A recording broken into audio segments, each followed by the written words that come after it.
So ito na yung mga pinapaugat nating cuttings. So ayan. So ganoon na kadami yung dahon niya. Buhay na siya.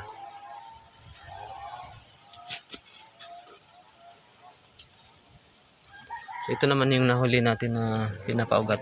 Ayan. Ayan. Nahuli siya. Hi guys!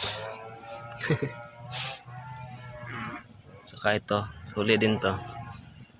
So ayan.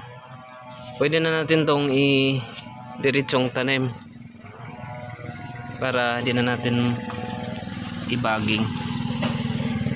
Pero kung gusto naman natin talagang mabuhay na buhay na itanim natin, mas maganda rin kung ibaging pa natin. Pa, di na ko human. Pa, di na ko human. Sure naman magkaugat na. Oops. Pa, wag na ko human. So ayan. So pwede na natin tong tanggalin isa-isa para ilipat o kaya ibaging. Yan. So kung ganitong paraan yung gagawin natin, pagpaparami ng mulberry, mabilis siyang padamihin. Compare doon sa sa minamarkot pa. Matagal din kasi yung minamarkot, kaya mas mabilis ang ganitong paraan. Pero okay naman yung markot kasi sigurado din yun na buhay. Basta may ugat na siya.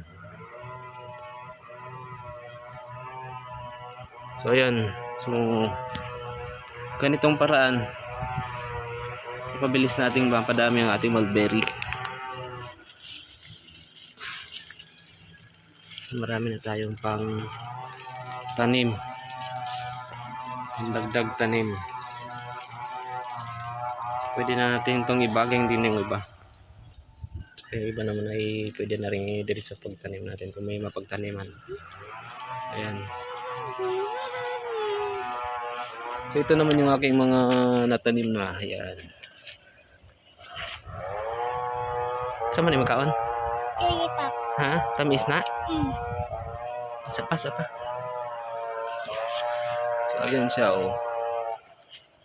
May mga bunga. Malapit ng mahinog. Nanga akong friends guys.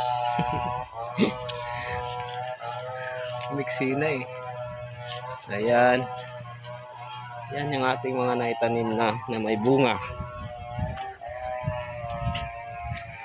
Anda na kabi. Tara ka to. Magbong ka. Uy.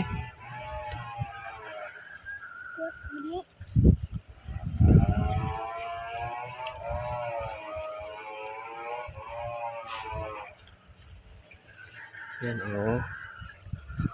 Malapit na siyang mahinog. Ayok na si Papa. Alayok sir. Ada biyaw hapit na mahinog be. Oh, bantayan na ni kay ang mga langgam ani nagsige na pugkuan. Sige na pug pamaniid og ano sa mahinog. So guys. So yan.